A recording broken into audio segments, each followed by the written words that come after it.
Your mod list might be ruined for the foreseeable future since Bethesda is updating their compiler from Visual Studio 2015 to Visual Studio 2019 for the Anniversary Edition. And it turns out that the Anniversary Edition is actually just an update to Skyrim Special Edition. And this update will probably break tons of mod plugins. So it looks like Bethesda might be making us all pay, whether we buy the Skyrim Anniversary Edition or not. This change will happen when your game updates, even if you don't plan to buy the upgrade. This happens for everyone who currently has the Special Edition. Fixing mod functionality after the update will likely take a lot of time after the release of Anniversary and a lot of effort on the part of modders. Honestly, it is a bit perfect that the anniversary of Skyrim is commemorated by modders fixing problems Bethesda created. So in a nutshell, it looks like if you let your game update, you won't just be waiting years to play the next Elder Scrolls, but also this Elder Scrolls that was released 10 years ago, which is now being re-released a second time, which will cause your game to probably not work. Thank goodness we got fishing though. Although even that new feature is a bit useless, because I already have a perfectly good fishing mod installed.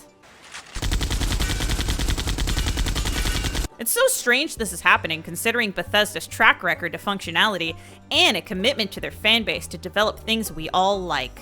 Alright, enough beating a dead horse. As fun as it is to poke fun at Bethesda when things like this happen, no need to take your anger out harassing anyone. That's what Skyrim NPCs were made for.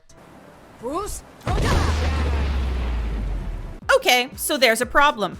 Any solutions? Well, there is a safeguard to prevent your mod list from being ruined. Here is what you can do. Open up Steam and find Skyrim in your game library.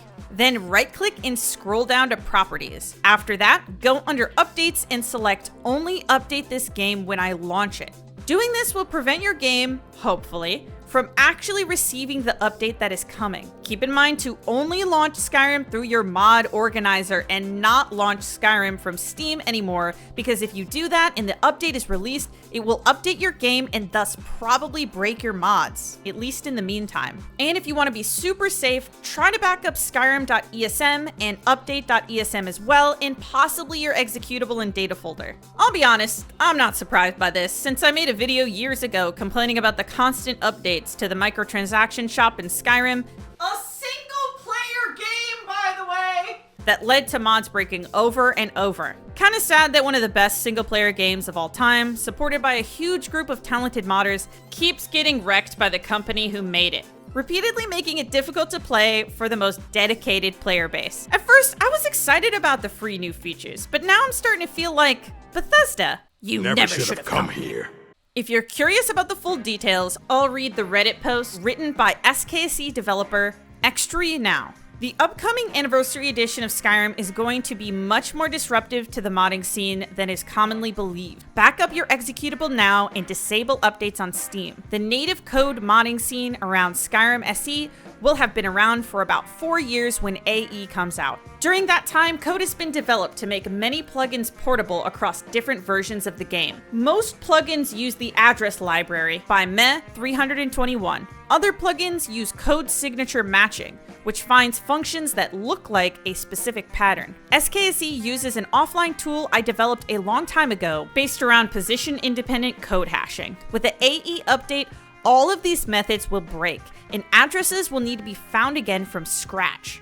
The reason for this is that as part of the AE update, Bethesda has decided to update the compiler used to build the 64-bit version of Skyrim from Visual Studio 2015 to Visual Studio 2019. This changes the way that the code is generated in a way that forces mod developers to start from scratch finding functions and writing hooks. Class layouts are unlikely to change, luckily. I didn't ask the reason for this specifically, but the most probable reason for this is that the Xbox Live libraries used for achievements on the Windows Store are only available for 2017 and later. Some games have worked around this limitation by building the code that interacts with Xbox Live in a secondary DLL that is dynamically loaded by the game, but they didn't choose this option. Plugins using the address library will need to be divided into the pre-AE and post-AE eras, Code signatures and hooks will need to be rewritten. We will all need to find the functions again. The compiler's inlining behavior has changed enough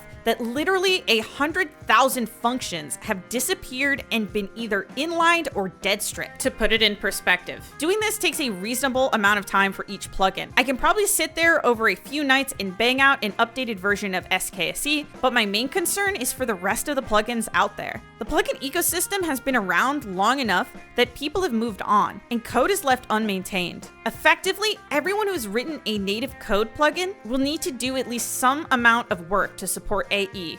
This realistically means that the native code mod scene is going to be broken for an unknown amount of time after AE's release.